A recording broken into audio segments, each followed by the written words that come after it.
Oh, Hey, we're live. hey, How as about opposed that? to 10 T- minutes ago. I don't know. It's I had that special that bug that beetle that made me appear to be dead. Oh, spoilers, spoilers, Oh, is spoilers. that what it was? Okay. So we were hoping to have a another guest with us, but they ran into complications, and He so he earned his red shirt for tonight. yes, it did indeed. But Gary will Yeah. be with us on the next episode, so we can chat We with can him re- then. I was thinking more like pick on him more, but yeah, we could do that. That We works too. chat, pick on, whatever. All right, so we're going to be covering a bunch of stuff tonight. I'll go over the some information before we start to do the plot synopsis because they'll be interesting this time All around. right. Yep. All right. But are we just recording this off of what picks up from here, and we're set to go in that case? Yeah. Let's go Okay. for it.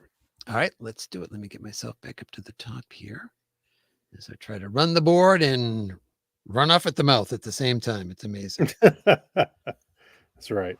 Okay, so this let's give me the count. Big.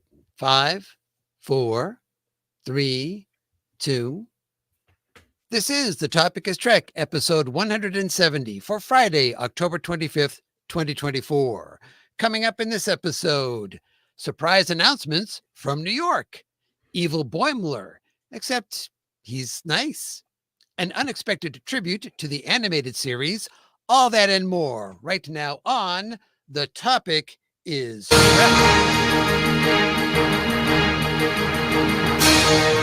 Welcome to The Topic is Trek, the podcast that runs on impulse power.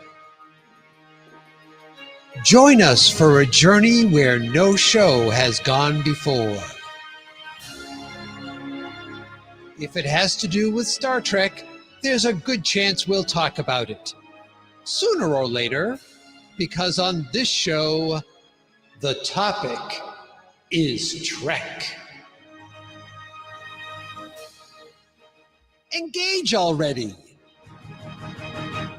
And this episode is entitled Your Pad or Mine.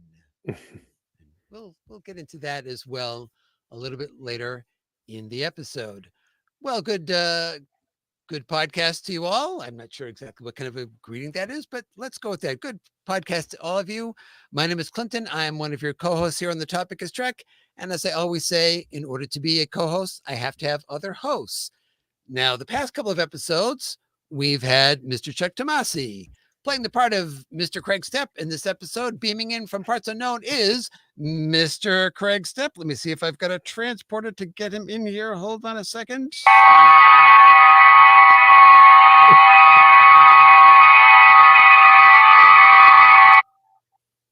Wow.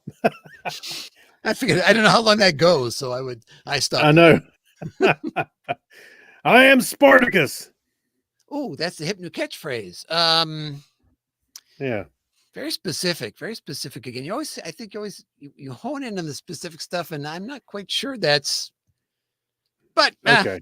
well, give So I another need try. to generalize it for next time. Okay, I got it. Yeah. Kind of. You can use it anytime type of phrase. You're like, I use did that I? all the time. What are you talking about? Oh, really? I never. Okay. I guess just not around me. I don't know. Like, Yeah, did I do that? That you can use anywhere. that's true. So That one, yeah. it's classic, classic. All right, I'll go back to the drawing board. Fair enough. All right. Well, before we go any further, I'd like to stop here for a second and give our congratulations go out to LeVar Burton, who was just honored at the White House. Burton was named as one of the 2023 National Humanities Medalists for his work as an actor and literacy advocate.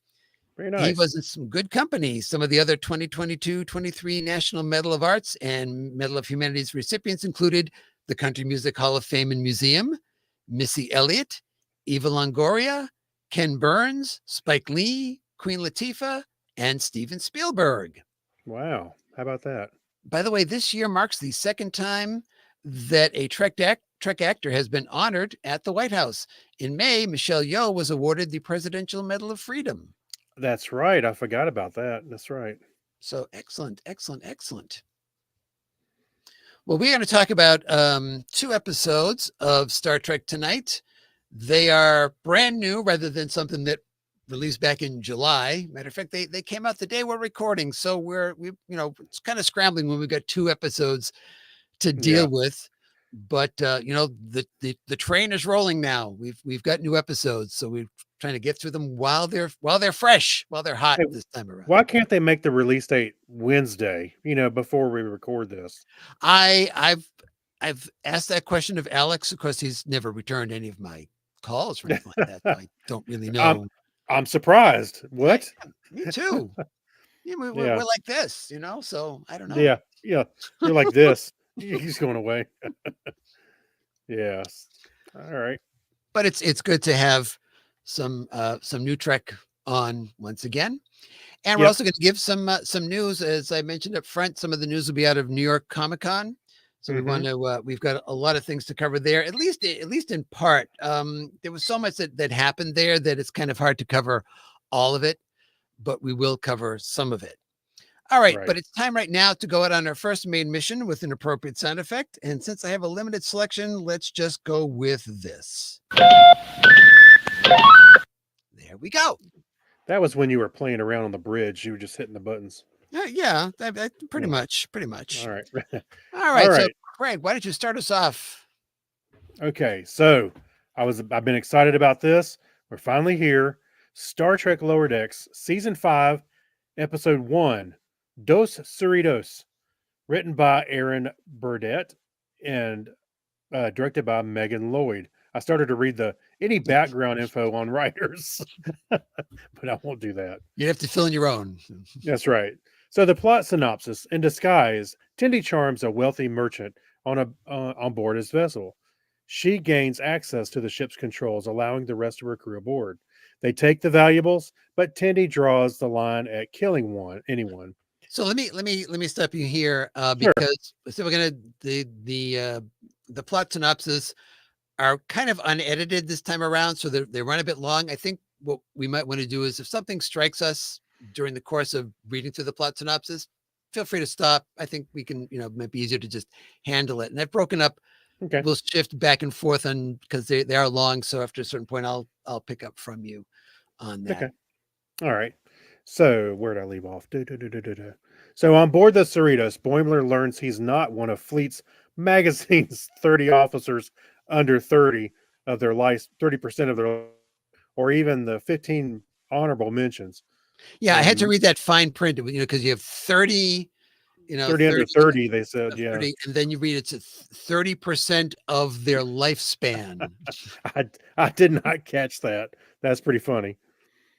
Yeah, that is pretty funny. Actually, I was just rewatching that episode before I came on here. That's hilarious. Well, why don't we stop here just before we even get any Mhm. further with this, because we have a new title sequence and for the show after our Mhm. cold open. I noticed 2 areas where things changed. I don't know if you picked up on both of them.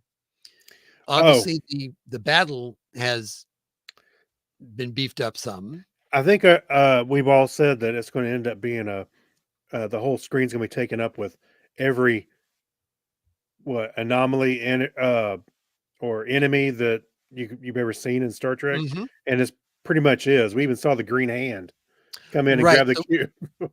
So we have everything that's been in there before, Mhm. except I guess because maybe there was a plan for how this was all going to work out over the course of 7 seasons. This time around, they threw in 3 new things into the Borg battle. We have the Apollo's green hand in space, which is actually the Mhm. 4th time the green hand has appeared Right. in Star Trek. It's the original series where it came from. Then Short Treks, when they had that the episode with the tardigrade and the robot, it was in that one. It was in Star Trek Beyond and in this episode of Lower Decks. But in addition to that, there's also the Tholians spinning a web. Yep. So we can see that in the front and back. And just before the scene fades out, V'ger Yeah. appears in the background. That's what I was trying to remember. I was like, wait, V'ger wasn't on the last one either. So it was V'ger. I think the last season, one of the additions was the whale probe. I Yeah. think that was on the last one. So yeah, the Tholian web, and I saw V'ger show up. And what am I missing? There was another one. And the green hand. So And those the are green hand, of course. those are Yes. the three new things that showed up. But the other thing that they changed Mhm. was when Lower Decks comes up. When the title, so it's Star Trek Lower Decks at the very beginning. Yep. It now has a shimmer, and it has that trailing kind of, I call it the Superman effect, but that trailing off kind Oh, of 3D yeah. effect. Mm-hmm. And that came into Star Trek The Next Generation in the 5th season. Oh. Talk about a deep. Oh, okay. Yeah. And you're right, because I remember seeing that on the Next Generation, but I didn't realize it showed up on the 5th season. Okay. That makes sense. Yeah, very, very, very, very strange to have that happen. All right, Mhm. so I just wanted to call out that stuff before we get away too far away from where the title credits would be in the episode. Yeah. No, that was cool. And of course, as soon as the episode started, or before as everything was gearing up, I remember getting excited. Wait, let's see what's in this title frame now. Yeah. So Mariner is feeling unsure about the fact that she is being assigned to a new batch of ensigns to mentor, and she thinks it's a bad idea. Let me keep reading. Yeah. All right. So And Mark Rutherford, will take over. yeah, Rutherford has been working nonstop since Tendi left, trying to avoid sad thoughts. The Cerritos arrive at a quantum fissure that suddenly loses integrity and pulls the Cerritos through a parallel dimension where they encounter a second Dos Cerritos. Dun, dun, While both dun. dun, dun, dun. While both crews appear identical at first, there are major differences. Yeah, Ransom has a mullet. That was pretty funny. Boimler has a beard. Shax has a ponytail. Rutherford is more machine than man, and Billups wears the trappings of King Hesperia. Becky Freeman is the captain, and the crew's uniforms are darker shades of their prime uniforms. Other differences include Parallel to Lynn saying remarkable instead of fascinating, bearded Boimler being relaxed and confident, and Becky Freeman runs her ship with an iron fist. So Billups and King Billups devise a way to reopen the fissure, allowing the arguably prime Cerritos, there was a dispute there, Yeah. to return home. Captain Freeman orders the counterparts to work together to maximize efficiency. Yeah. Often wondered, when you go into that alternate universe, they think they're prime as well. Yeah, So yeah. What are you saying? We're prime. No. Yeah. You're the sucky one. So meanwhile, on Orion, De'Erica says that the haul from her sister's raid isn't enough for Tendi to buy her way out of her debt. However, De'Erica offers her a mission that will set her free to rejoin Starfleet. Tendi must retrieve a newly discovered 300-year-old Orion ship. It will make an impressive symbolic victory for their house. On Alvis 4, Tendi and her crew beam aboard the ancient ship when suddenly a band of blue Orions enter, and I laughed out loud when they showed up. Me too. Hey, I think Harrison was watching it with me. He was like, "What's so funny?" Here, stop this episode and put on the animated series. I know. I was like, "Hold on a second, Harrison." And I did pull up a picture of the animated series Ryan's. He went, "Oh, okay, I see." So, yeah, that was funny. So a disruptor battle breaks out. Back on the dual Cerritos vessels, I kept trying to figure out ways to describe what's going on here. Back on the dual Cerritos vessels, Boimler is envious of Beard Boimler, while Rutherford finds out that when Otherford's Tendi left, he wiped his memory banks. Meanwhile, when Becky Freeman sees the Kazinti fighting, she has her crew member taken away. I was kind of half expecting an agonizer at that point, but we didn't get that. Yeah, right. Back on Alva 4, Kalar fatally wounds the Blue Orion named Clevin. The other Blues fall back. While her team heads to the bridge, Tendi heals Clevin, who runs away baffled. Tendy's team heads towards the bridge, but their map is stolen by one of the Blue Orions, who gets to the bridge first. Kalar notices that the Blue Orion she killed is still alive. She accuses Tendi of being a traitor.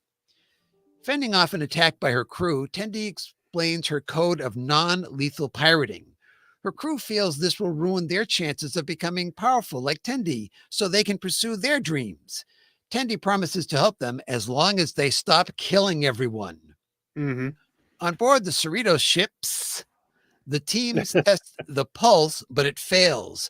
King Billups and Billups begin arguing, and a fist fight breaks out between the two parallel caissons. Becky Freeman tries to stop the fight by using her riding crop as a whip, but Mariner steps in.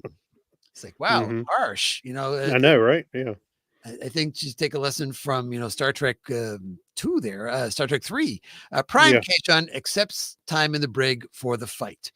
Rutherford alters Otherford's friendship matrix to enable him to make friends, and Boimler steals Beard Boimler's pad. By the way, I think we've seen an unusually large number of riding crops throughout Star Trek history, right? Yeah. I mean, okay, if you ride a horse, sure. I mean, you would have them when you're riding the horse, even that's not necessarily all that cool to have. Actually, to be honest with you, I think the only time I've seen a riding crop is in Star Trek. Yeah. I mean, fortunately, a lot of people don't use them anymore, but it would be the only place you expect to see them. Yeah, at least they're not hitting me over the head with them. All right, so ready to try the pulse again, crews head back to their ship. Becky Freeman asks to speak to Mariner in her ready room, where she stuns and trades places with Mariner. Being an officer has turned Becky into everything she hates and wants to go back to being a loose cannon. On Alva 4, Tendi and her crew discover that Orion's ship is a medical frigate, and they use the ventilation system to flood the bridge with laughing gas. I'm laughing already, and overpowering the Blue Orions. Back at the Orions, that would be acceptable, clearly. Orions. Back at the Fisher, the rift opens and Cerritos Prime heads for it. Mariner frees herself. Eventually, both ships realize they have been tricked and exchanged crew members. After making it through the Fisher, Boimler begins to look through Beard Boimler's pad, and the ensigns that Mariner is charged with mentoring arrive. After bringing the ship to Orion, D'Erica releases Tendi to return to Starfleet. However, we learn that the Blue Orions have declared war as a result of the Green Orions using an unpirate-like conduct to claim the medical frigate.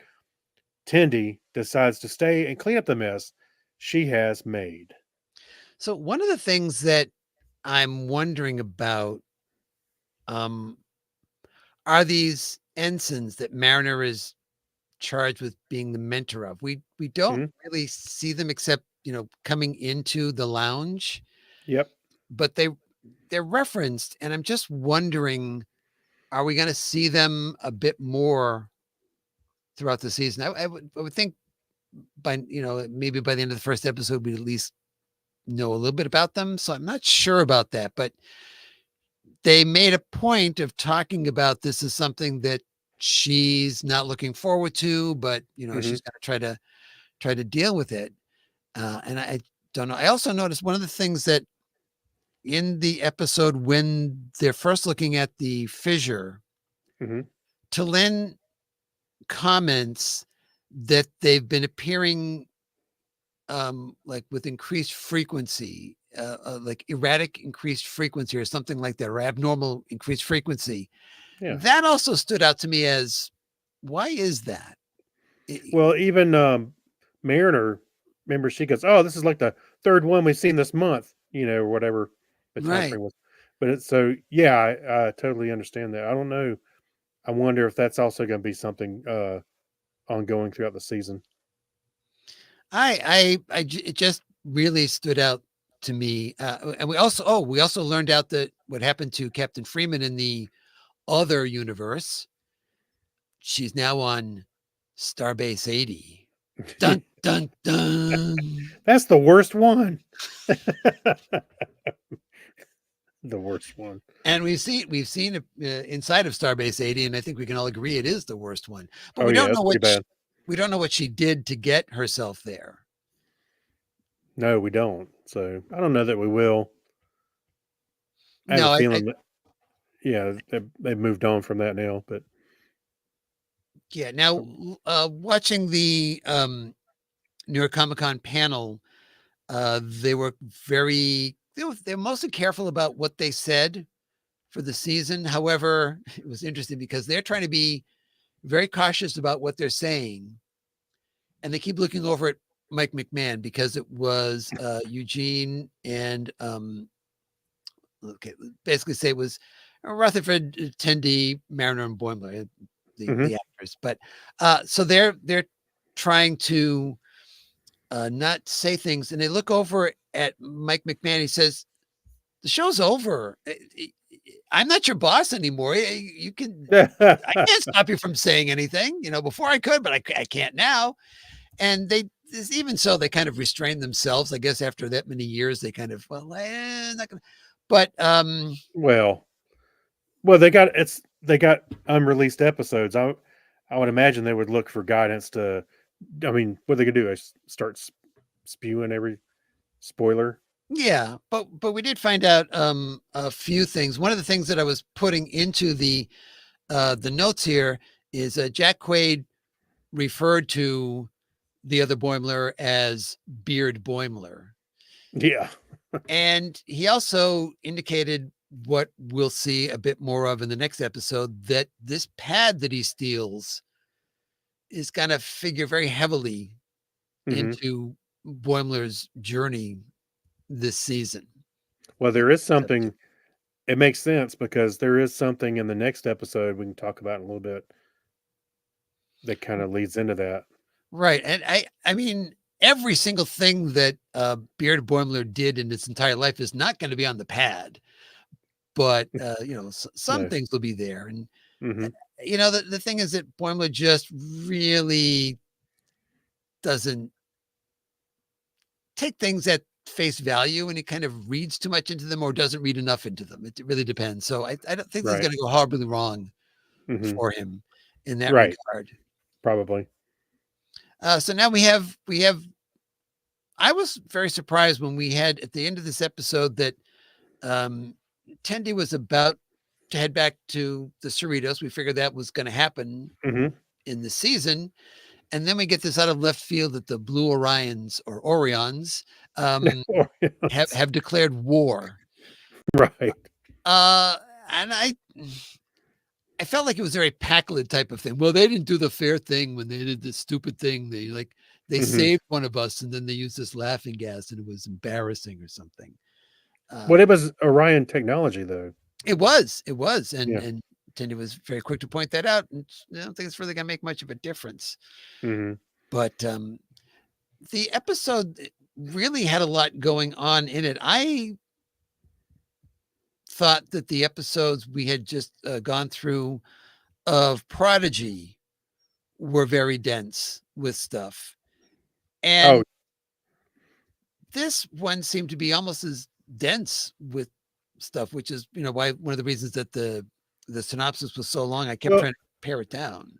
well. Not only did you have like what 2 or 3 stories going on, but then part of that, one of the stories was all of the pairs of characters. Their doppelgangers were all interacting with each other too. Like, so it was like there was a lot going on in that episode. You know. Yeah, and I don't think I think the only well, I shouldn't say the only one. The two that got along seemed to be after he was altered was was Rutherford and Otherford, and Rutherford. and the two Boimlers. Hmm. I kind of expected Beard Boimler, when he found out that Brad was kind of not all that together, that he was Hmm. going to say, "Well, so much for you." But it was always very supportive. "Well, I'm sure you handled that one time you were on the bridge, really, Yeah. really well, and Yes, because right. those Boimlers He are was made super for great." positive. Yeah. But everyone else, I mean, even the two Talins, you could tell that fascinating and remarkable Remarkable. was kind of grating on each of the other, even though they didn't show it Actually, very much. well, what was funny was that pair was probably the most alike one another, except for the, like you said, remarkable, fascinating, bit. Those two were almost alike, and then the other ones were like, Ransom and Ransom were similar, but obviously differed in their look with the mullet. Well, they both want to be in charge all the time, so they all both want to be pressing all the buttons, and Yeah, and yeah. they would, when they would insult each other, they would throw in a compliment at the same time, That's right. because they couldn't You have comment. beautiful bastard. Yeah, Oh. you hunk of manhood, you! How dare you? That was pretty funny. Billups and Billups. Um, Now I that mean, it confused me because being the king of his Hesperia, mhm. I thought one of the reasons that Billups didn't want to do that is because once he became king, he would have to resign from Starfleet and live on the planet. Mhm. And this king decided, nope, nope, I can still pretty much be in Starfleet if I want to be, Hmm. I guess. Yeah, I was trying to remember all the little rules that he had. Of course, he had to.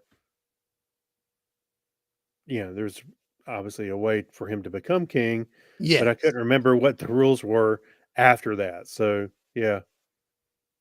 Yeah, that's one of the reasons, he was rejecting the whole thing. Yeah, we had the two doctors fighting in the background when the two shacks are arm wrestling with each other.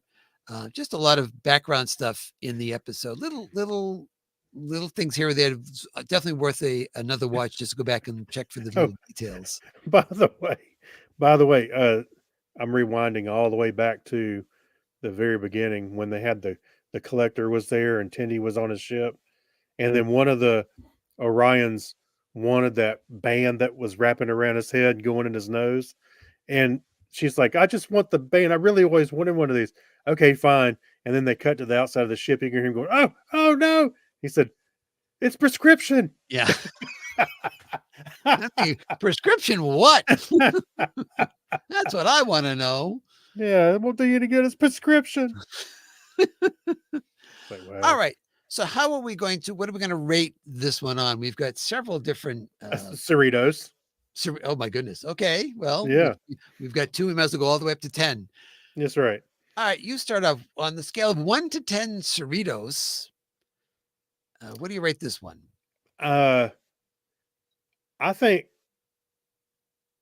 going into season 5, it kind of, I wouldn't say went off with a bang, but it's like there you can tell that this between the writing and everything, this show is really in a stride because they were able to come out and just be. It's a strong episode, so I think that this episode gets uh 8.5 Cerritos. Hmm. Okay. I think I'm going to second that because I felt like it almost was too jam packed with stuff. I know I'm Mhm. that's the way, and people go, "Oh, the other one was not jam packed enough. This one's too jam packed. What's up Well, with for you?" a 30-minute show, it had a lot in there. Well, for Yeah, like a 21-minute show, it or had a a lot 20 going minute. on Yeah, there. yeah. So, but I didn't think it was so overfilled with stuff that it was unsatisfying. So Hmm. definitely, I would also give it an 8.5. So Yeah. Hey, and also taking consideration, they brought in the the Blue Orions. Yes, well, okay, maybe that might bump it up to 8 3/4 at this point Yeah. because I that was really a laugh out loud moment for me. It's like sad. It's just, nerd, but it's, there's just too funny to have them coming in.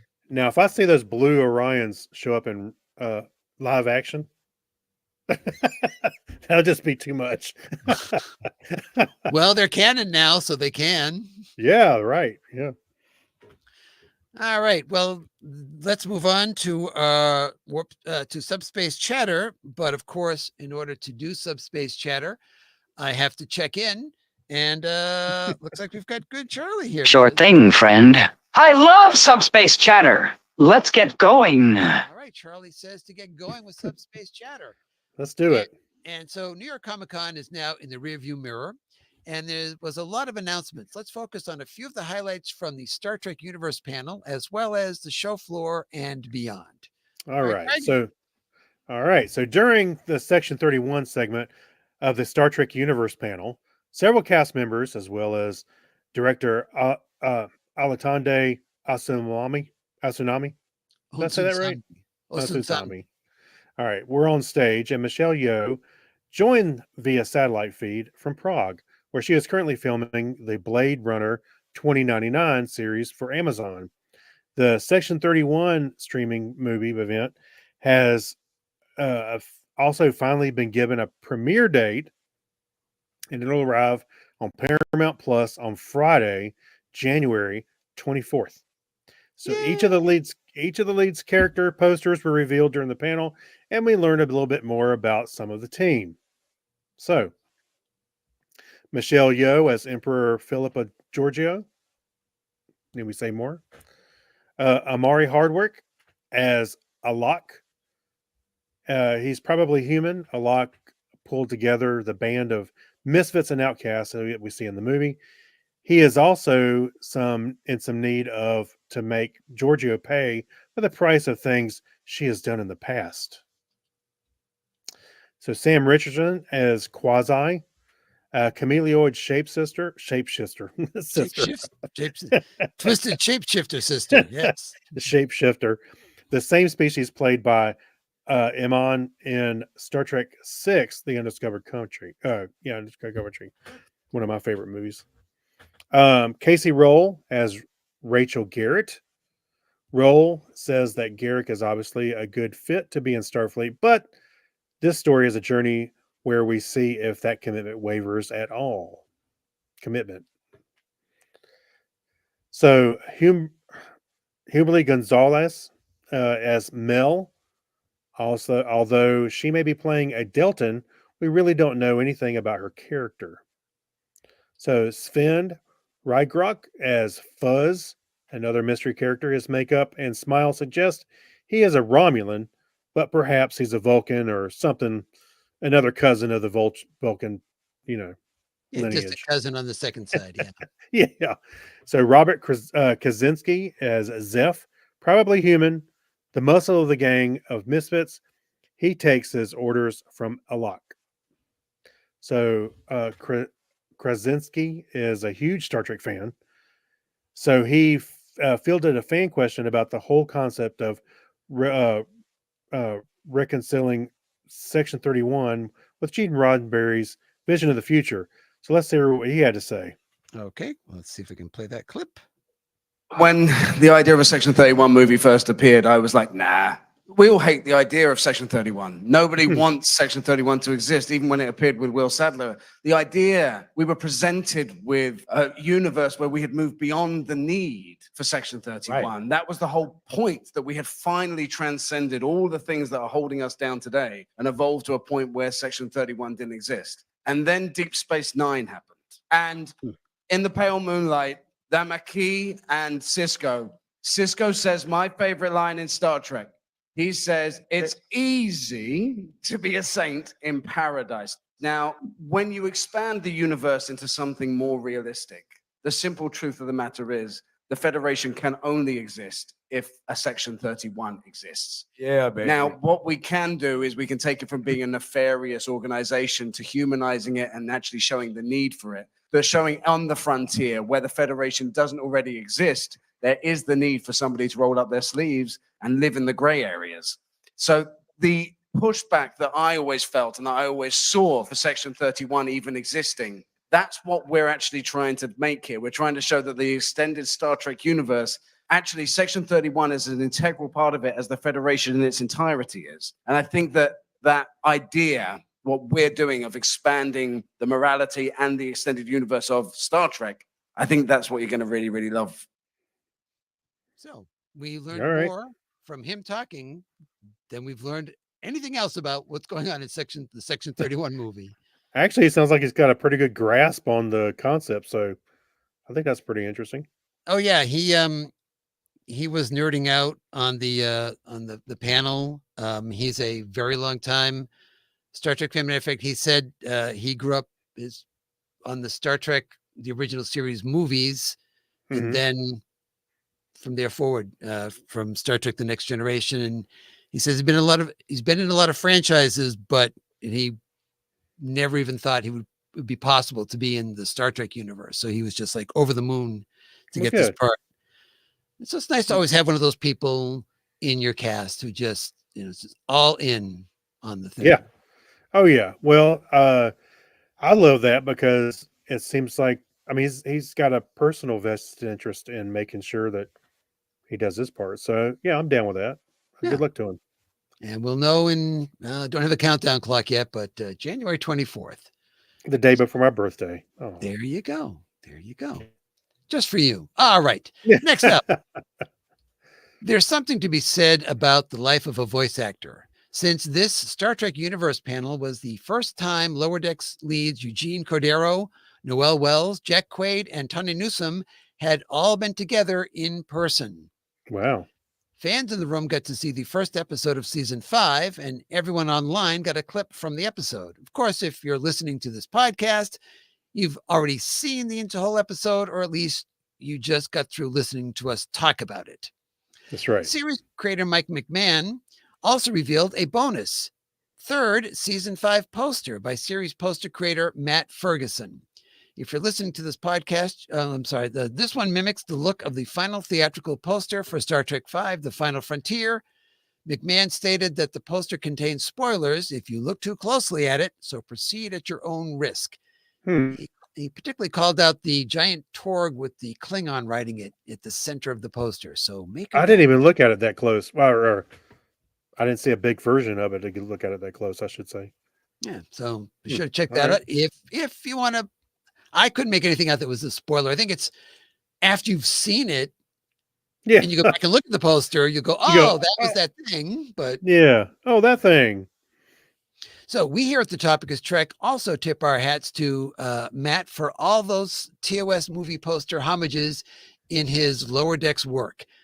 We have the 5 main season posters shown here on screen with the posters they reference, but there are others as well, including the motion picture teaser poster and the Star Trek V seatbelt poster that were also used in Lower Decks art.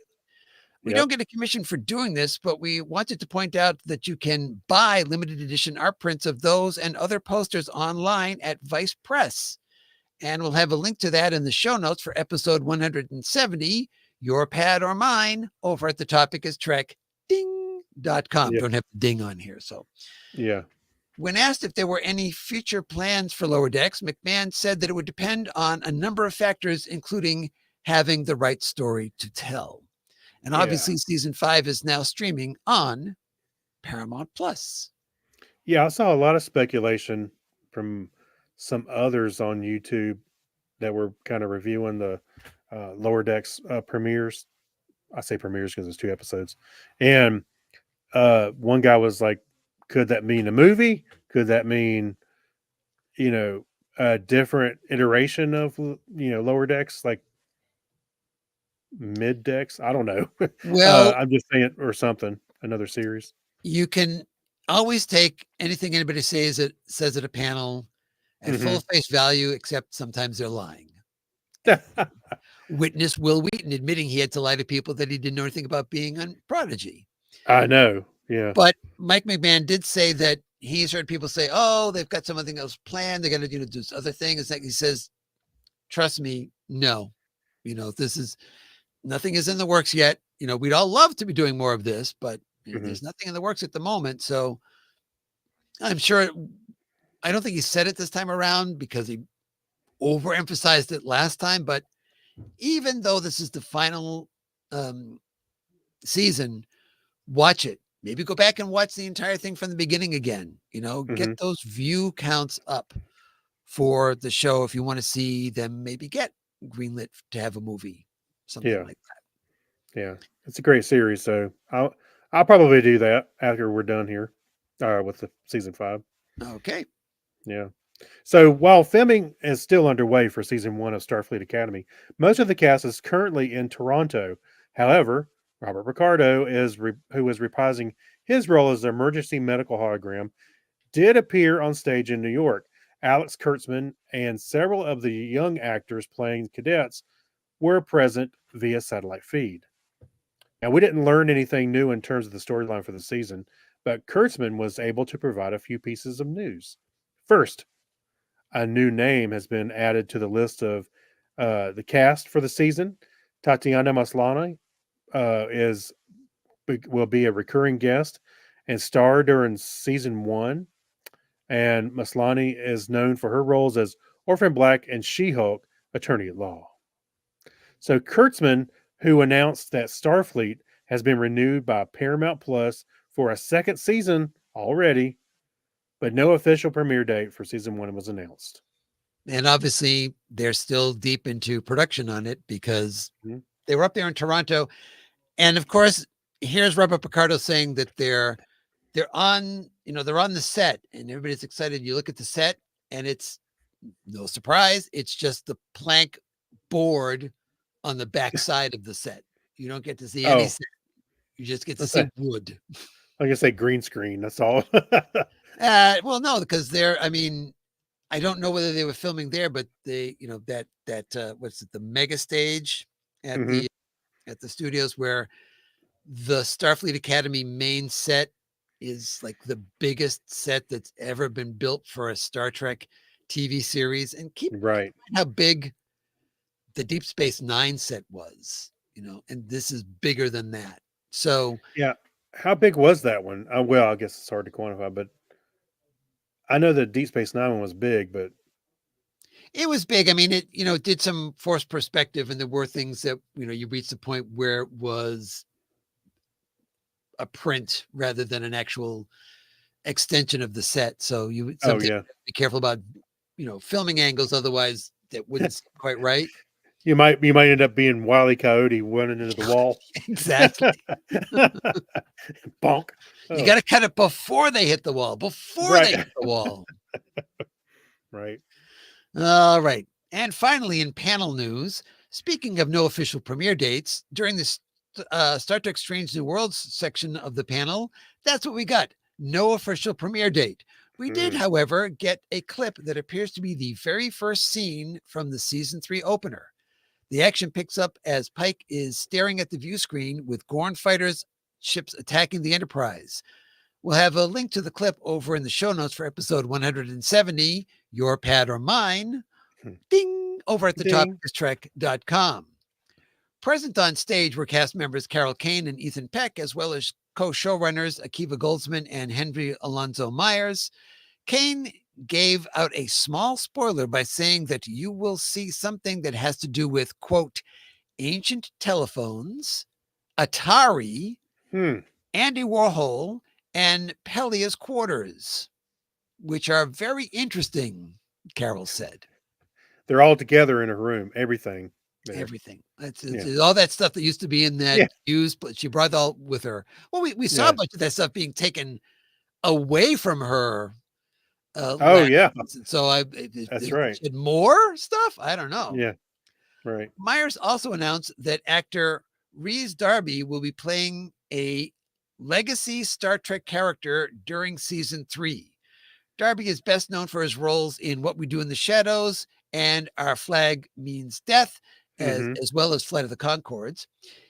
He could only say that the character will be, quote, familiar yet completely new to folks who know Star Trek, and that viewers will have a lot of fun with it.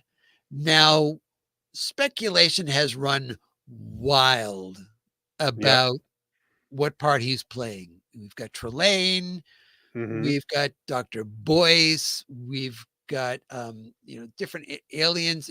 Somebody suggested Cyrano Jones, and I don't still see him as Cyrano Jones. No, Um, my immediate reaction was Trelane because he looks like him, except for the hair color. But I think he looks just like him. Uh, and that was my initial reaction. What about you? well, I would think Trelane, except you got to walk that fine line or decide you're just going to ignore canon. If you have like Uhura there, um, or Spock there, they're going to know who Trelane is when they get to where Trelane is in the original series. If you can And- have those characters not there, then I think you could make it work, right? Because right, because McCoy was there as well, and I think a yeoman and somebody else, but I think those are the only two. Was Spock even there? I'm trying to remember if Spock was on the planet. I think he was on the ship still, right? I think he was. No, I think he was in the. I think he was But even if he on. wasn't, they probably would have relayed enough information that he would know who Trelane was. So, but like the Gorn, right? We've kind of crossed that river, or that we've crossed the Rubicon on saying, okay, we're going to honor canon, but we're not going to necessarily go directly with it because theoretically, nobody in the Enterprise knows about the Gorn until the episode in TOS. So yeah, he could be there. Another wild thought that I had, Yes. I couldn't make it work, is that, okay, if he's not Trelane, is he another Q? Maybe he's Trelane's father. Yeah, At the end of it, he was his parents made him come home, and they're right. he's Charlie X, all grown up. Wait a minute, Yeah. that doesn't work because no, it doesn't work either. Yeah. I have no idea. I like the suggestions that people are giving. Mhm. Yeah, I don't see the Dr. Boyce one because Dr. Boyce was very straight laced, and he joked around a bit with Pike, but in the original pilot. But I think that would be a waste to have him doing that part. So, Well, yeah, I was my first reaction was, oh, maybe it's Trelane somehow, and then the picture that you have in the slide on the video, the first one, I'm like, he looks like him right there. I was like, wow, yeah, but I don't know. I did like Rise Darby in my flag or Our Flag Means Death, so I'm looking forward to seeing him and what he does in Star Trek. all right. Well, we will see. Again, no premiere date for that one either. Although clearly they're done with some of the special effects because that scene looked like it was done. Oh, You I thought have, it was. you know, Yeah, I thought it looked great. What did you think? I was I was amazed by some of the visuals in that. You have the spinning cameras and so forth, which we're used to, but this concept of going through the shield and just crashing the Enterprise. Well, theoretically, they're not crashing into the ship; they're crashing into the shields around the ship itself. Although they're going to get off the torpedo, which will tag the ship. I thought I got the feeling that it looked like it went through the shields and then it kind of hit the ship and then they shot the photons off. Yeah, I was wondering because if you're hitting it, although they were going slow, but still you're slamming into that other ship and it's tearing into those explosions and stuff going off. So I guess we didn't get to see. I don't think we get to see the Enterprise after that. Whether or not it was damaged, I can't remember where the clip ended. No, it didn't show that, but it just to me it looked like it did hit, but yeah, because I think the next, I thought my first thought was they were going to crash into the ship so they could use the transporters and get the crewmen off and then leave, as best they could. But Mhm. I don't know. Yeah, I don't know whether there was going to be a problem locating them, because I'm sure cannot get a lock on their signals, type Mhm. because it works great until it doesn't work at all. Then for Yeah. Black to be. Yeah. Looks exciting though. I'm looking forward to it.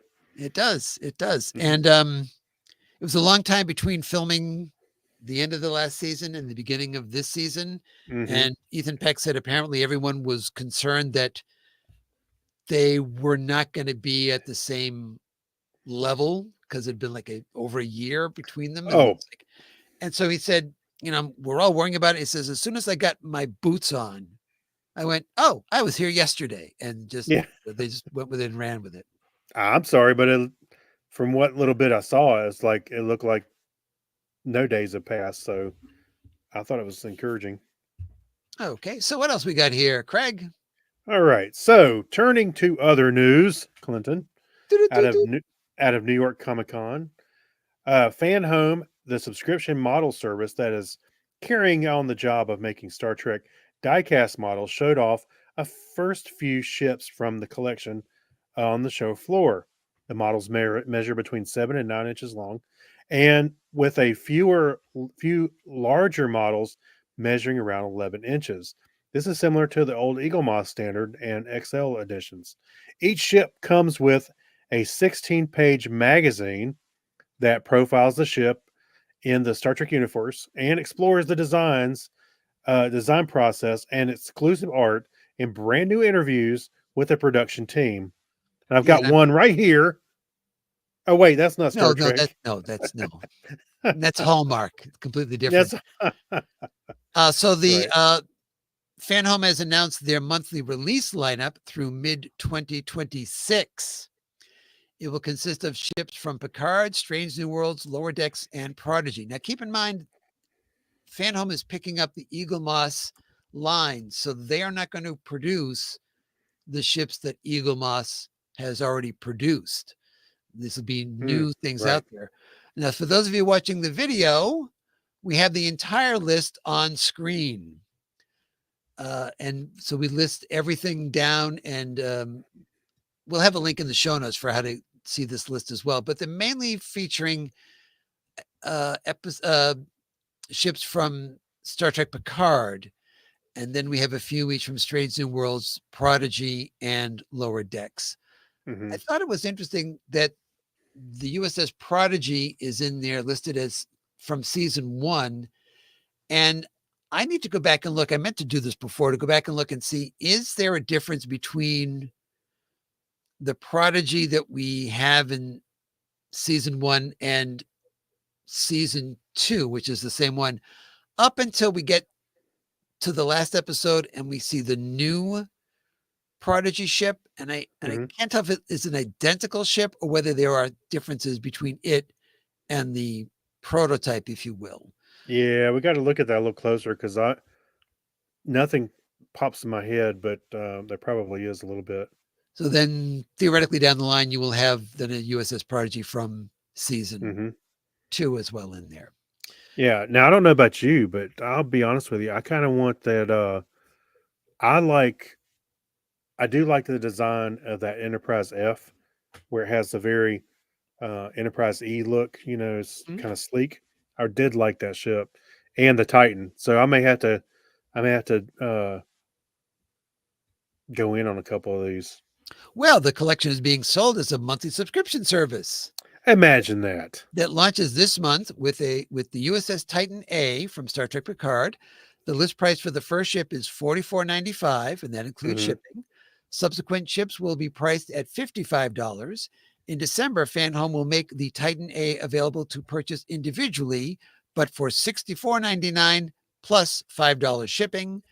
And each subsequent ship is expected to be made available individually following its subscription release. So you can get them one at a time, but it's going to cost you more to do that. Hmm. Note that we have 2 ships in here that are the XL edition equivalents. The rest of the ships are the normal size ships. So it's the Hmm. Enterprises, right? It's the Enterprise F and the Enterprise G Right. are Large. larger size ships. See, I like these. I don't like the subscription model, to be honest with you. Because I don't need every ship, and I don't want to wait.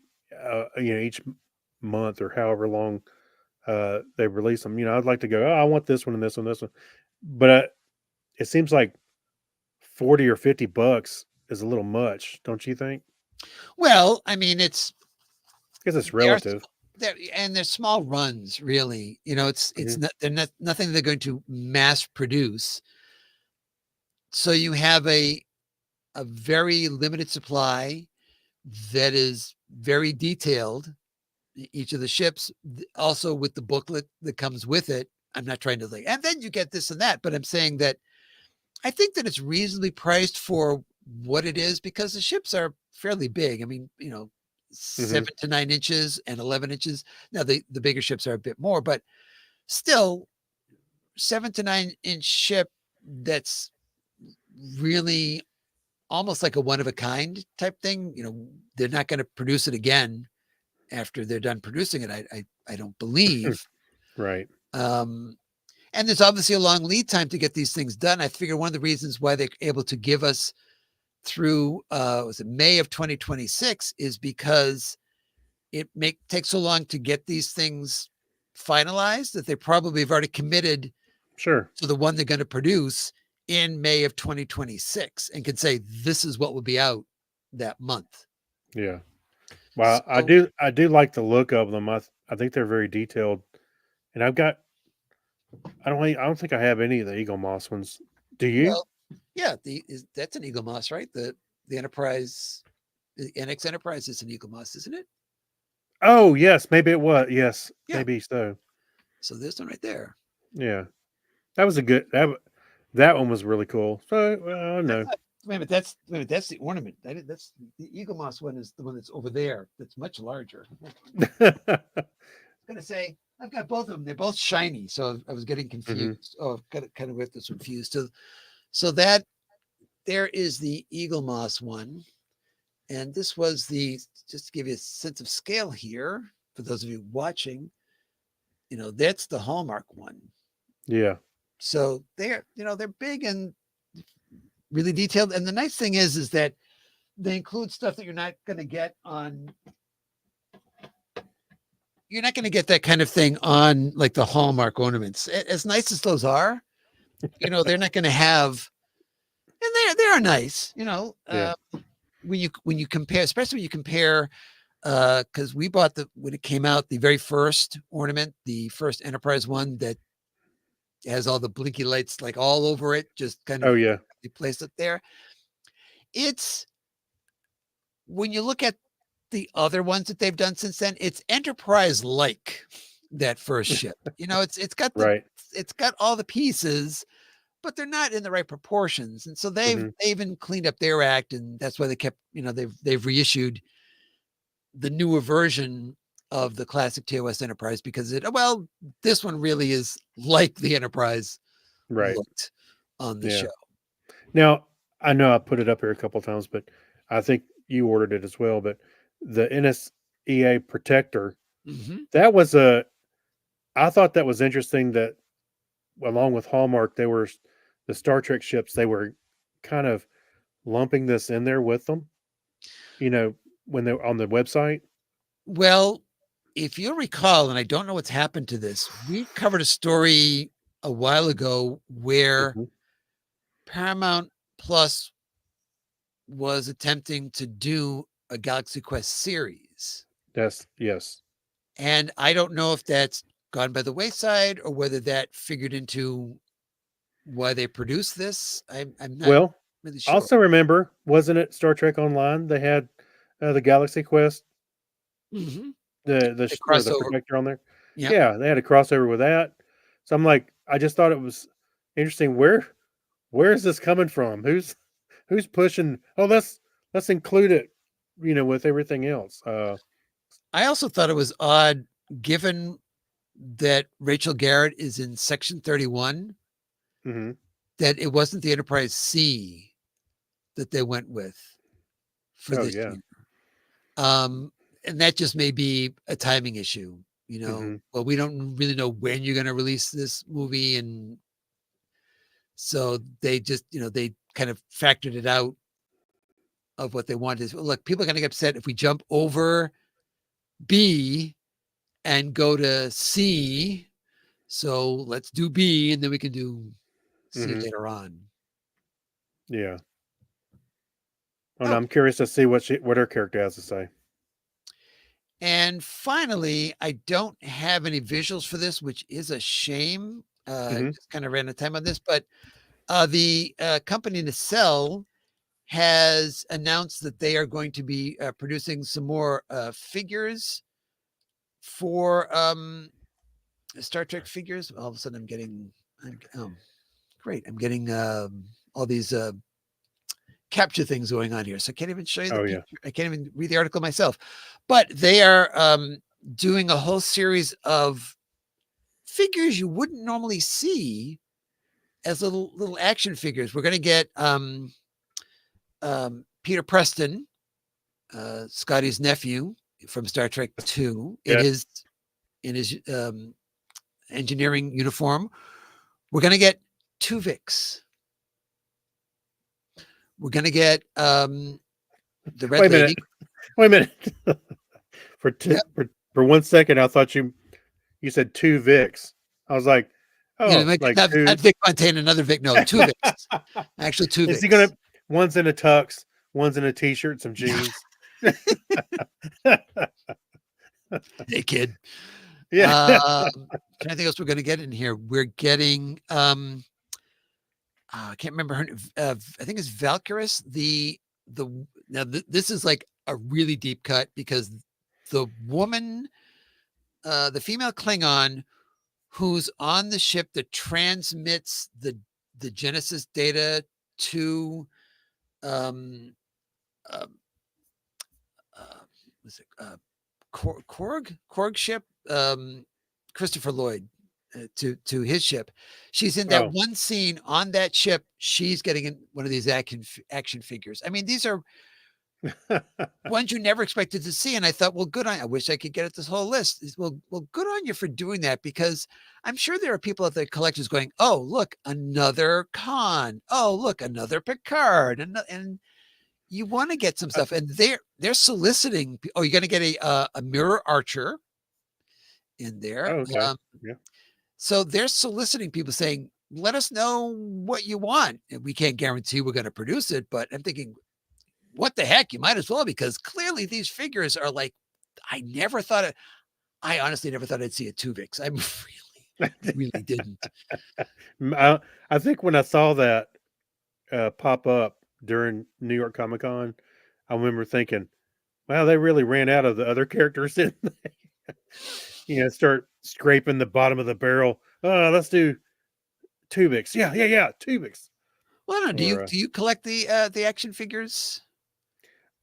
No, I haven't really collected them at all. So no. I found the list. So Okay. we're getting Captain Jellicoe. That's one. That's it. Yep. And yes, Peter Preston, Valkyris. I was right. Captain Garrett, Tuvix, Mirror Archer, Weyoun. Yep. It doesn't say which one. And Captain Sulu from Star Trek 6, The Undiscovered Country. And also that one episode of Voyager, but that's another point. And then let's see. Yeah, so those are the ones they have announced at this point. So it's just let's see. The company is already planning additional waves and also looking for fans, soliciting ideas on which characters they would like to see in future waves to complete their collections. Yep, there's Captain Garrett, and so yeah, I got to come up with a list and put it in, because this is wild. Captain Sulu better come with a coffee cup. I'd like to see. I tell you what, I'd like to see. I'd like to see animated series. Ooh, here. we can finally own Eric's. Yeah, let's do it. I'm going to suggest that. You should go and suggest that. Try to manufacture that, will you? Put that in the package. The package is like thick. He's got an extra leg. All right, and I believe that's it. What we have for stories now. We don't have a lot of additional stories because a lot of the oxygen in the room, as one would say, was taken up with New York Comic Con. We have a few articles in there. including one about XO6 doing a Commander Krug. Wow, the Star Trek 3 is all over the place here. Figure. And some new Lower Decks merchandise that's coming out as well, but not a lot of extra things in there. All right. That being said, it's time to do the thing that normally I enjoy doing when it's Charlie X, but when it's Mirror Charlie, I don't enjoy it as much. But it's pretty pleasant. I hate to say goodbye to him. yeah, but it's time to say goodbye, Charlie. Thanks for having me along. It was fun. But now my Phasian step-parents are calling, so I gotta go! Go! Go! Go! Go! The lamp post lights are on, the street are on, so Yeah, time to go home for dinner. it's curfew. It's curfew. Yeah. Time for good old Charlie. All right, it's time to move on to our main mission part 2. Ooh, an appropriate sound effect. How about this one? I know it sounded like the first one, but the first one was this. Totally different. Totally different. The first one, he's turning on the navigational array. The next one, he's turning on the photons and arming them. I don't know. The ship is in reverse. That's all I can tell you at this point. It's in reverse.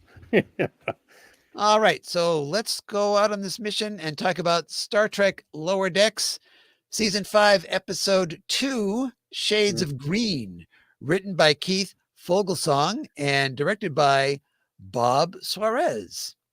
And the plot synopsis: the Cerritos is assigned to help Targalis 9 dismantle its I had to do my Roman numerals there. Dismantle its capitalist system of wealth now that the Targalans have acquired post-scarcity technology.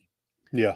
Boimler is overseeing the removal of no longer needed items such as gold bars and jewels. Oh, who needs those? Who needs that crap? He offers helpful Boimler bointers to the ensigns he is supervising. The ensigns are a bit tired of the tips. Mariner arrives and notes that Boimler is attempting to grow some facial hair. Mm-hmm. She then suggests giving his team some time to enjoy the festivities. Much to Mariner's surprise, since they're ahead of schedule, Boimler agrees and sends ensigns Mackler and Gorm off for an hour to have fun. They actually get named at the end of the episodes. I had to go back and throw that in there. Yeah.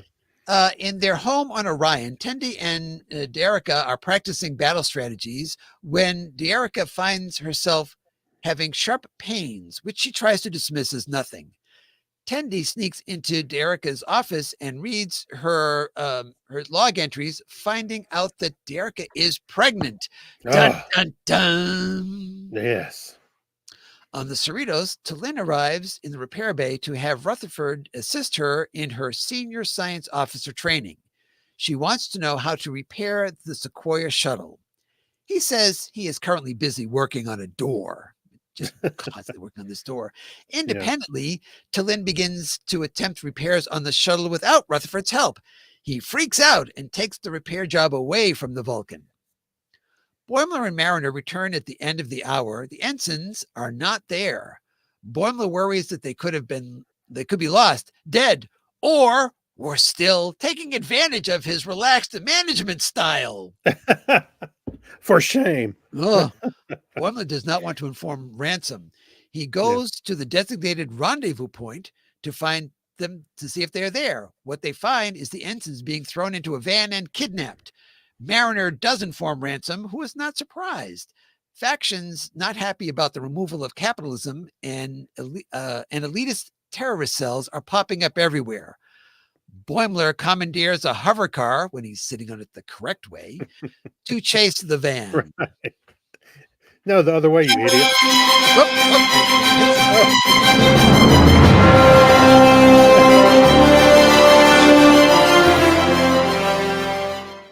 Thank you and good night. Good night, everybody. Enjoy the buffet. That's right. Don't put on the red No, stop shirt. All right. So the green and blue Orions have been summoned before the Pirate Queen, who is not happy with their war. While it rages on, there is no booty flowing into the syndicate. The Queen orders the two sides to settle their fight with a sail ship race through the Exelon Nebula. The first team to maneuver through the nebula and reach the hidden treasure wins.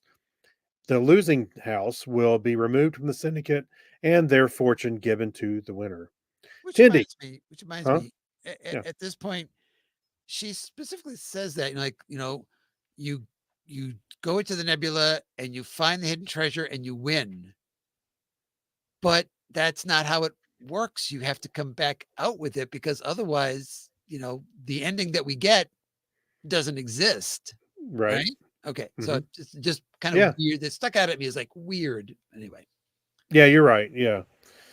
So Tindy is very worried that Derica will get harmed in the race and constantly tries to make her stop whatever she is doing to sit down or eat something. Put on these fuzzy slippers. That's right. Once the race begins, the Blue Orions fire on the green sail ship, and Derica prepares, to fight back. But Tindy talks her crew into a gentle, supportive mutiny, a cutiny. And on Talargus 9, the kidnappers arrive at a mansion and bring the ensigns inside. Mariner and Boimler enter, seeing the robot guards are just household robots with disruptors strapped onto them. But the Gardner robot is better prepared and captures them both. Tindy confesses to Derica she knows that she's pregnant, just as the Blue Orions rip a hole into the green team's sail and the ship crash lands on an asteroid. So the Blues find their treasure and start to head back to end the race. See, this is what you were saying. Yep. Tindy admits that she messed up and did it to protect Derica, but her sister counters that her mother was involved in many battles while she was pregnant. But Derica hid her pregnancy from Tindy because otherwise Orion law would require her to stay and train the child and the new mistress of the winter constellations for the next 14 years. So Tindy comes up with a plan to get back in the race. She attacks the ship she attaches the ship into a passing comet, pulling the ship off the planet. On Targalius 9, the Gardner bot puts Mariner and Boimler in the same cell as the ensigns who appear to be dead. Dun, dun, dun. Oh my gosh. The wealthy captors arrive to find Boimler and Mariner attempting CPR on the ensigns. They freak out and run away, deciding to go off the grid, live off the land, and eat mud. Suddenly, they're going to be a Renfest as well, I guess. Yeah. Suddenly, Mackler and Gorm sit up. They had used Bointer number 16 about Bointer. flora and fauna and used a coma beetle to simply appear dead. On the Cerritos, Rutherford finds out that T'Lyn has completely fixed the Sequoia. Mhm. Rutherford is very upset. He explains that he was trying to slow roll the repairs. He and Tindy would always work on the shuttle together. It was their project. T'Lyn confesses that her requesting Rutherford's help was her attempt to deceive him into socializing. She had observed his lack of purpose since Tindy left.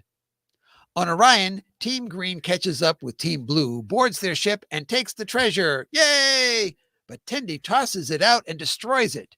She says the race will now be a tie. Everyone will get to keep their fortunes, and the Queen will be happy that they compromised. Yay. Except she isn't. The Hmm. Queen declares both teams losers and takes both their fortunes. Tindy and Derica's parents are okay with the way things turned out and decide it's time to take a break from the assassination attempts. Yeah. Tindy arrives back on the Cerritos and surprises Rutherford.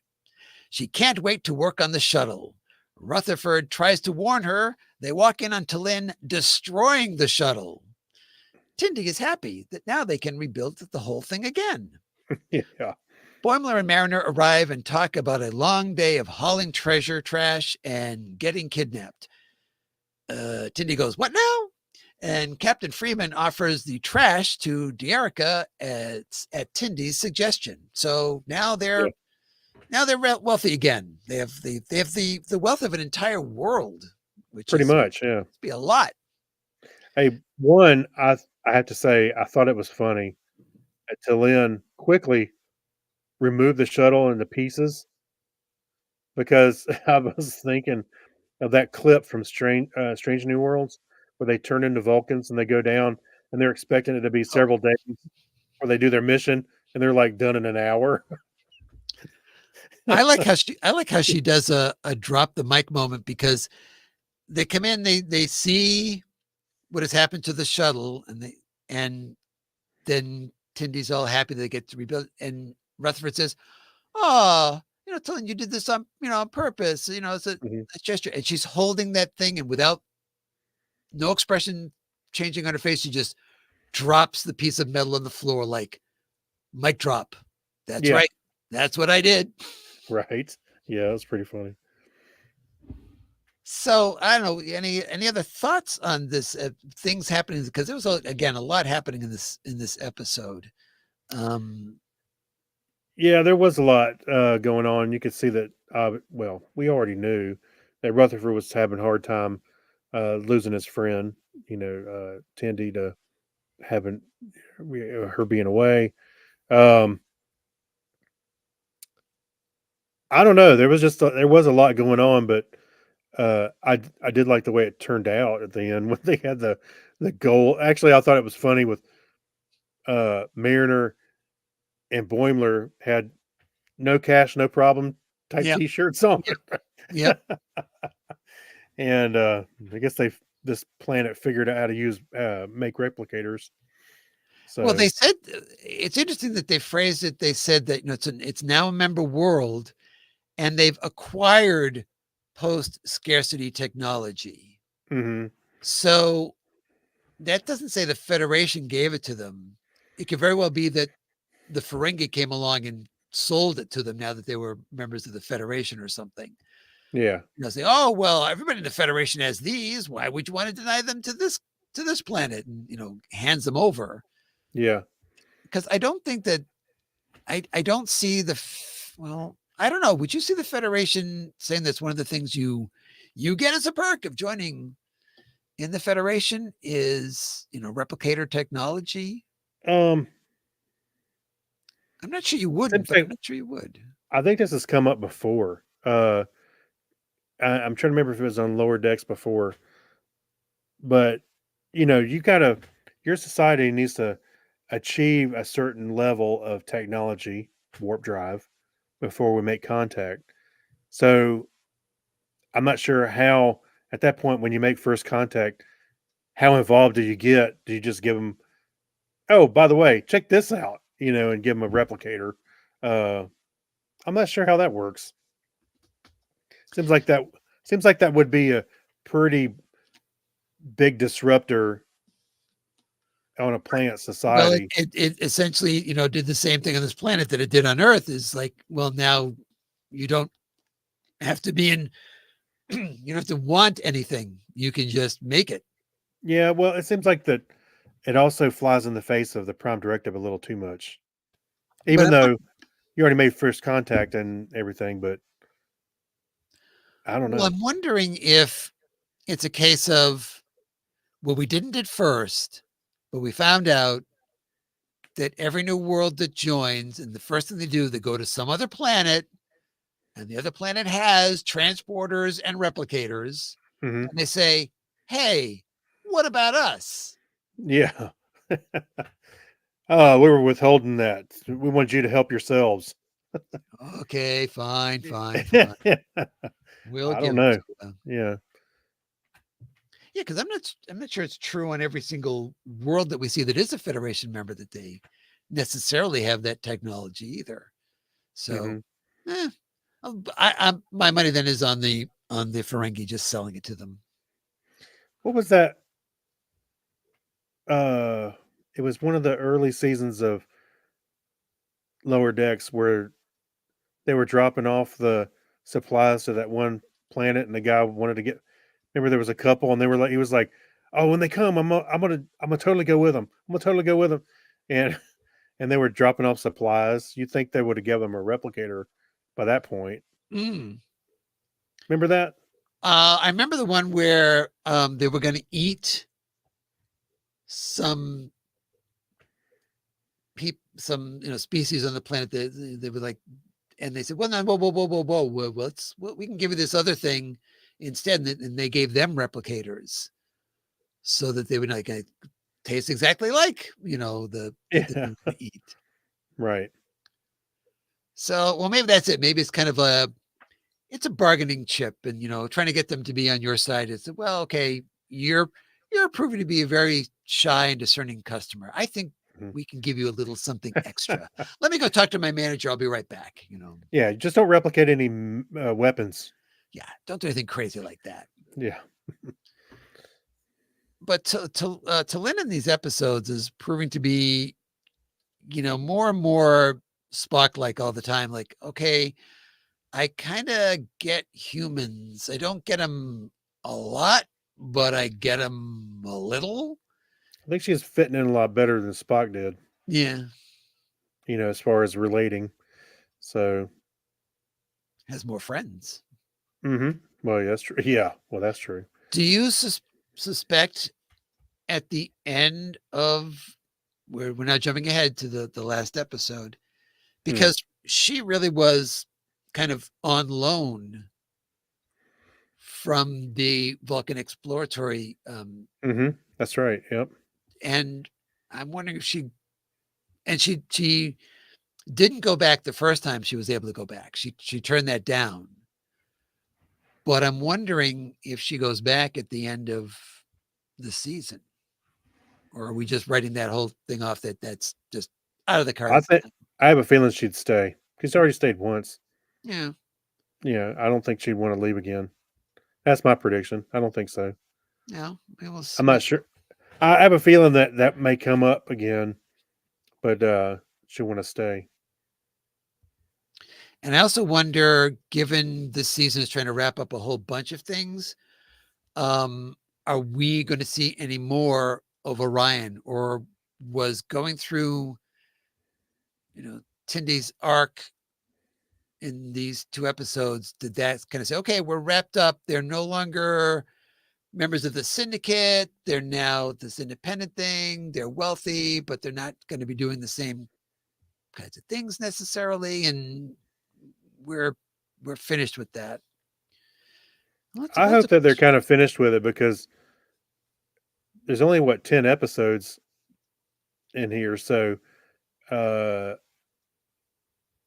unless there's more story that they come up with, my thought is I kind of want to explore a little bit more and wrap up some things that we've seen in the past, like Mariner. Mariner's still a loose cannon. She's never gotten grounded. We talked about her.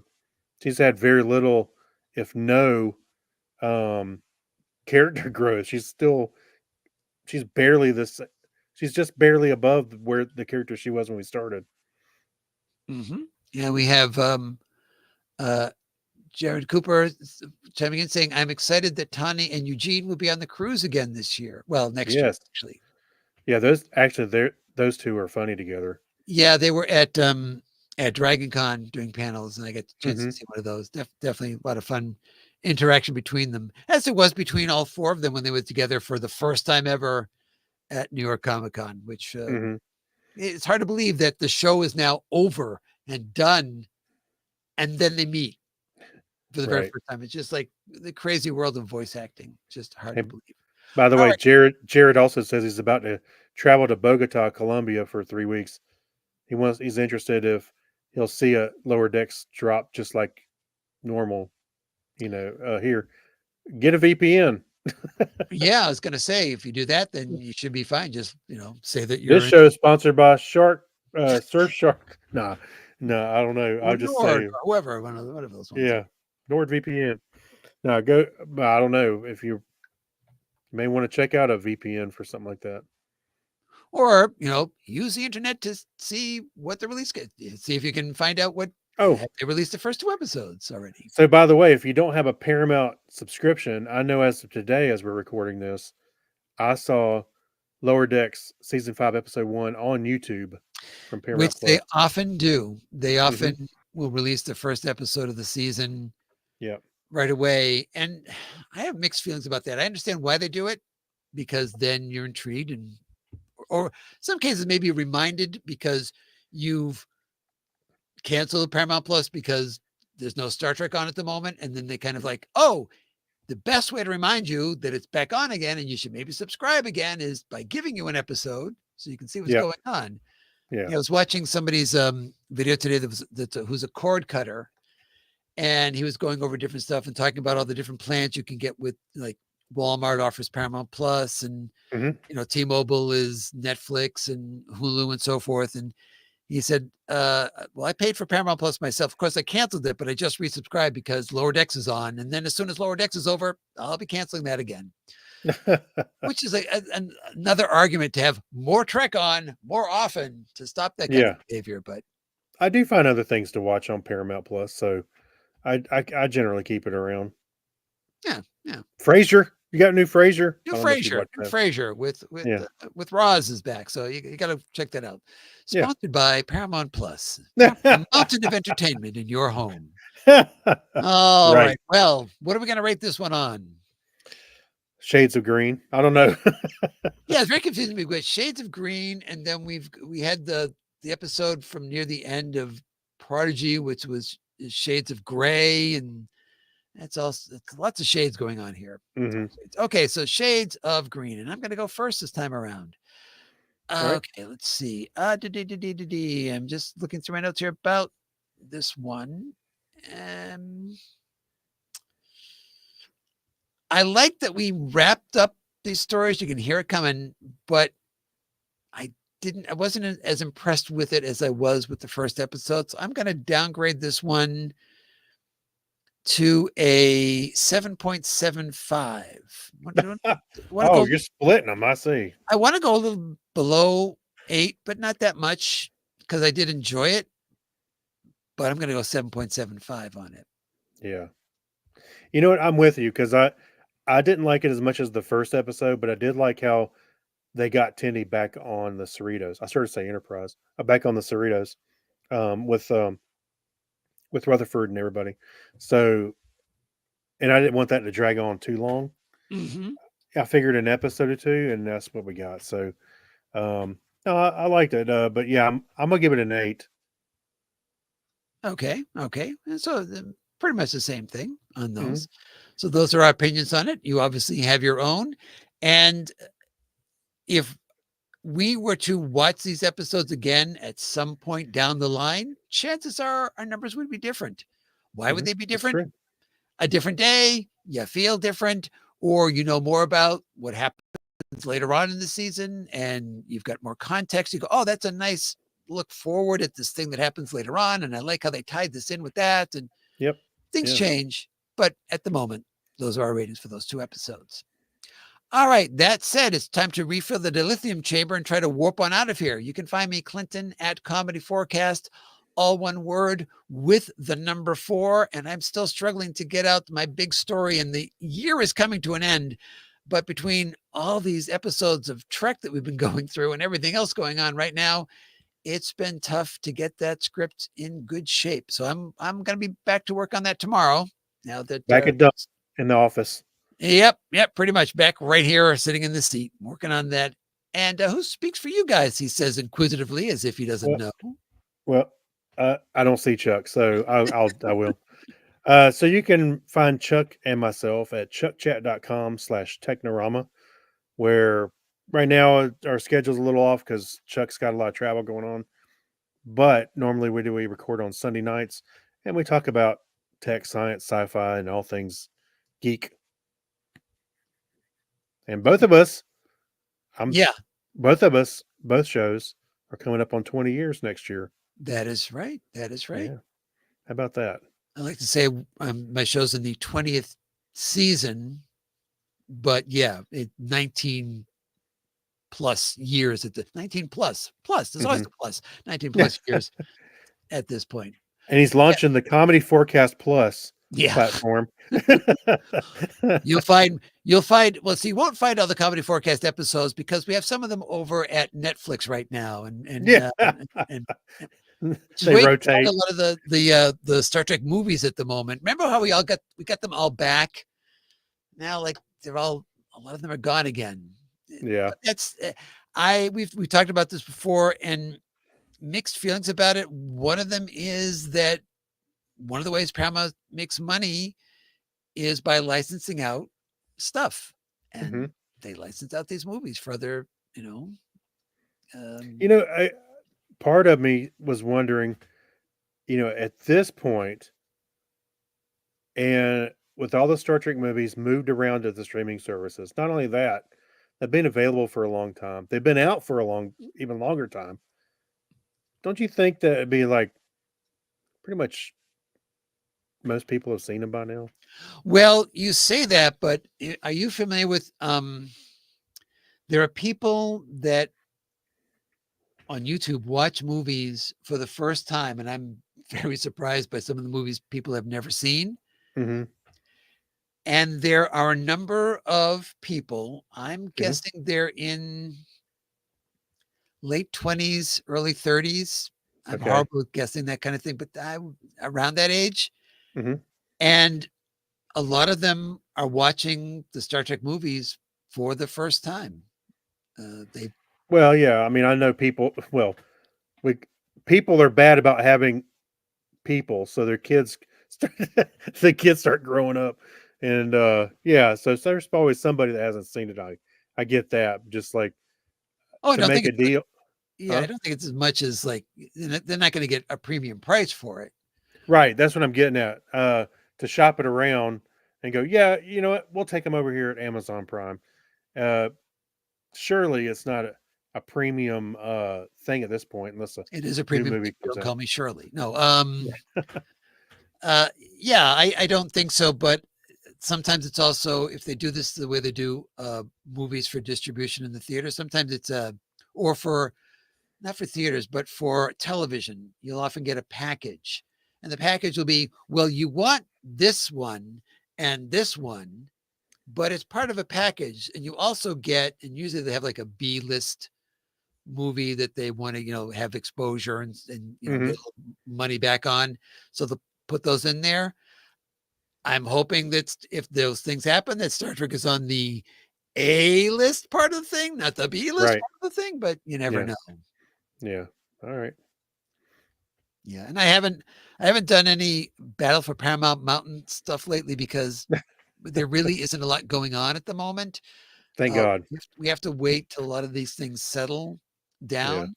down. But sooner than I want to think about it, we'll be bringing that back up again. Right.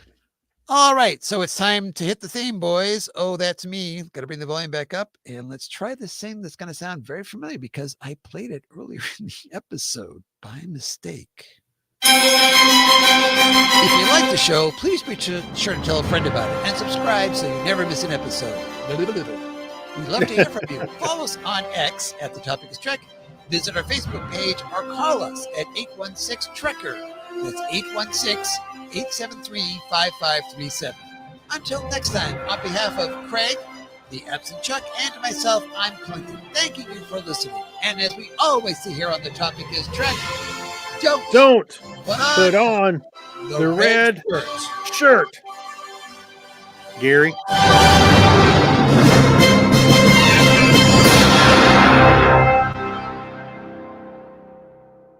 That's all. Yeah. Looking at you, Gary.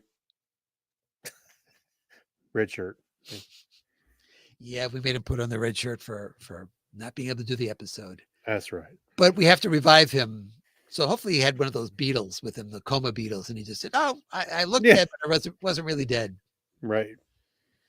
All right, we're going Alright. to end the live feed, and thank you for watching live, or thank you for checking us afterwards. And next time around, we'll be talking about episodes 3 and 4, and hopefully I'll have a chance to do up the slides like I've been doing because they won't both be in the same day. Right. Do the show. Yeah. All right. All Bye right. for Hey, now. all right. Thank you, Jared, for coming in. Thank you.